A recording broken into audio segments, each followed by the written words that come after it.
رمضان كريم وكل سنة وانتم طيبين. بدأ الموسم الرمضاني في العديد من المسلسلات اللي هتتعرض في رمضان 2025، وفي الفيديو ده هنعرض لكم المسلسلات الكوميدية اللي هتتعرض في رمضان 2025 والقنوات الناقلة وكمان المنصات اللي هتذيع المسلسلات دي. بس قبل ما نبدأ يا ريت تعمل لايك واشتراك في القناة علشان يوصلك كل جديد. المسلسل الأول معانا في القائمة هو مسلسل إخواتي. تفتكروا في حد عامل لنا عمل؟ بص انا جاني في المنام خير اللهم اجعله خير. في فرق بين الرؤية وبين الحلم.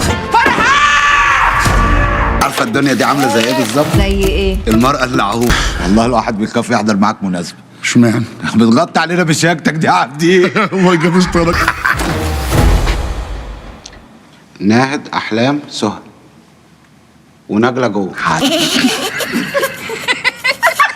خلاص. تقدر تقول ان الكوميدي بس مش بنسبة كبيرة، نجوم كتير والاحداث هتكون كوميدية اكتر من الدراما. المسلسل ده بيحكي قصة 4 اخوات بنات بيبقوا عايشين مع بعض، وان كل واحدة فيهم بتحلم حلم معين ونفسها انها تحقق حلمها. الاطار الكوميدي هيبقى مسيطر اكتر على الاحداث. المسلسل من بطولة روبي وكند علوش ونيلي كريم وجيهان الشمشرجي وبعض النجوم التانيين زي حاتم صلاح اللي شفناه متألق في المسلسل الكبير في دور نفادي، وعلي صبحي اللي شفناه في ولاد رزق 3. المسلسل هيتعرض على قناة DMC وواتشت ID الرقمية. تاني مسلسل معانا في القائمة هو مسلسل شهادة معاملة أطفال للنجم الكبير محمد هنيدي.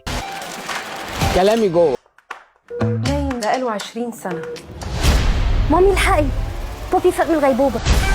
مش قلت لك ترند قيامة عبد الستار ده مولع الدنيا على السوشيال ميديا ومكسب لاي حد. انت متأكد يا عبد الستار ان انت عايز تركب الترند؟ انا مش عارف هو كام راكب، ولو انت كمان تيجي تركب معانا. لا انا هركبك واتكل على الله. دول عايزين يعملوا معاك تيك توك وبودكاست وليلة. ايه بودكاست ده انا قلت الفيديوهات اللي معمولة ديت معمولة بالاي. ايه الاي اي ده؟ ماسكه بطنك ليه؟ طبعا من كتر الحشر. انت فقدت شغفك ليه؟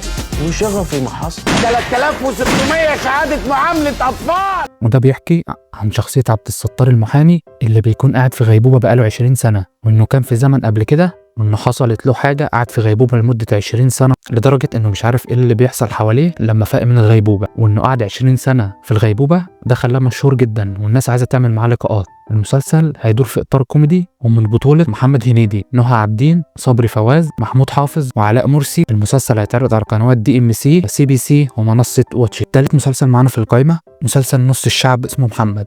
اسمه محمد يا محمد. تشكر يا محمد. عايزة يا محمد. بقول لك يا محمد، القمر اللي تقلان علينا ما يردش فنجيله برجلين. يا خالي انا بحب ساره، انا عايز ساره وبحب مي وعايز محمد. بس هي المشاريع كده اول 3 4 5 6 7 سنين بتخسر. قولي لجوزك يا أستاذ محمد. يا محمد. يا أستاذ محمد. محمد بيبقى مهندس تكييف وعايش حياة عادية خالص بس مليانة ملل، وبيحاول انه يغير نمط حياته بأي طريقة ممكنة، بس بيقع في حب بنتين في نفس الوقت. والمسلسل من بطولة عصام عمر، رانيا يوسف، شيرين، ميان السيد ومحمد محمود وهاجر السراج. المسلسل هيتعرض على قناة MBC مصر وشاهد. رابع مسلسل معانا في القائمة هو أشغال شقة جدا، الجزء الثاني من مسلسل أشغال شقة. ده انا هشيل طين ل10 سنين قدام.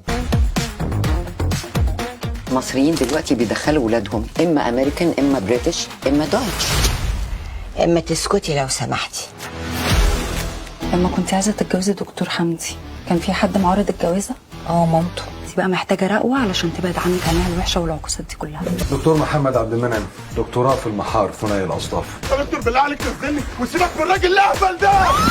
عيشت رسالتي في الصبيط. انا بعمل كل ده عشان انا عايزه اخلف. ما تحاولي مع جوزك. ما انا حاولت، عندنا مشاكل. حاولي مع الدكتور. حاولت بس بيحب مراته. اللي اتعرض في رمضان 2024. المسلسل بيحكي قصة الدكتور حمدي اللي عايش مع مراته وخلفت توأم، وبيحاول انه يدور على مديرة منزل شاطرة بس مش لاقيين المناسبة، وبتدور الجزء الثاني في احداث انه هيبقى عنده 4 اطفال وانه برضه لسه بيدور على واحدة ولحد دلوقتي لسه ما لقاهاش. المسلسل هيبقى كوميدي بطريقة كبيرة جدا زي ما شفناه في الجزء الاول. المسلسل من بطولة هشام ماجد، اسماء جلال، شيرين، مصطفى غريب، محمد عبد العظيم، محمد محمود، آية سماحة ضيف شرف، انتصار ضيف شرف. المسلسل هيتعرض على قناة MBC مصر وشاهد. خامس مسلسل معانا في القائمة هو مسلسل كامل العدد الجزء الثالث.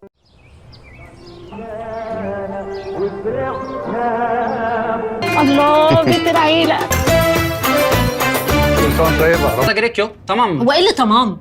مش فيش أي حاجة في اللي احنا فيه ده تمام. أحداثه بتدور في بيت مليان أطفال وبيكون عائلي كوميدي، وبيحكي قصة 2 حبوا بعض وقرروا إنهم يضموا حياتهم مع بعض، وعندهم 8 أطفال والمسلسل له جزئين 2 قبل كده وحققوا نجاح كبير، ودلوقتي الجزء الثالث هيتعرض في رمضان 2025. والمسلسل من بطولة دينا الشربيني وشريف سلامة وحسين فهمي واسعاد يونس وانجي المقدم وميمي جمال. والمسلسل هيتعرض على شاشة قنوات اون ومنصة شاهد. سادس مسلسل معانا في القائمة هو مسلسل الكابتن.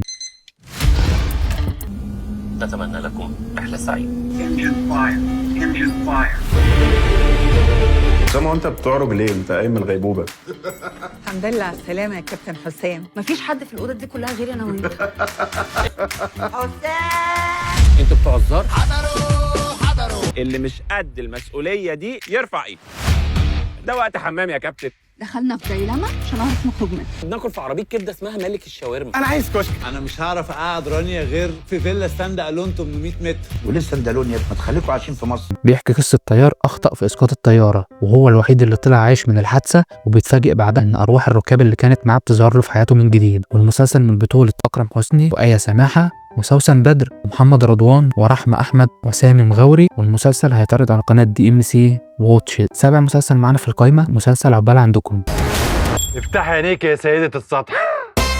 هتتصل بأم الله يرحمها؟ طب سلمنا عليها والنبي. عماشة سمعونا زغروطة. عقبال عندكم. وعودة قوية لإيمي سمير غانم بعد غياب فترة كبيرة. والمسلسل بيحكي قصة 2 هيتجوزوا بس قبل الفرح حصل لهم مشكلة ودخلوا في قصص كتير، وكل يوم هتحصل قصة شكل بيحاولوا انهم يخلصوا من المشاكل دي علشان يرجعوا يتجوزوا. والمسلسل من بطولة إيمي سمير غانم، حسن الرداد، محمد ثروت، علاء مرسي، سليمان عيد، حجاج عبد العظيم واسماعيل فرغلي وانعام سالوس. والمسلسل هيتعرض على قناة اون اي وCBC وDMC. تامن مسلسل معانا هو مسلسل عايشة الدور.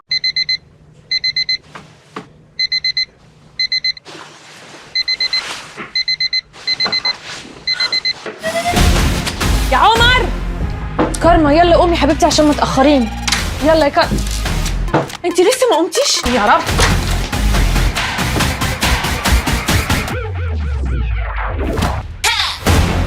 جامعة دي ولا هاسيندا؟ لو سمحتي انا جايه بخصوص طالبه هنا عايزه تاجل الحضور. لا هي لازم تيجي بنفسها. فاطمه ساعاتي.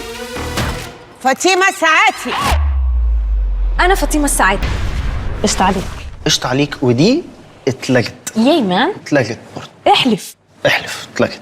بيحكي قصة إن واحدة مطلقة عايشة ومعاها أطفال، بس فجأة بتلاقي نفسها رجعت لحياة الشباب من جديد لما قررت إنها تعيش بدل بنت أختها، وإنها هتعيش الحياة الجامعية وهتخش الجامعة مكان بنت أختها. والمسلسل من بطولة دنيا سمير غانم ومحمد ثروت وأسامة إبراهيم وإيمان السيد. والمسلسل هيتعرض على القنوات المتحدة ومنصة شاهد. كده يكون الفيديو بتاعنا خلص. يا ريت لو عجبك تعمل لايك واشتراك في القناة، وما تنساش تخش القناة تشوف الفيديوهات اللي فيها يمكن تعجبك.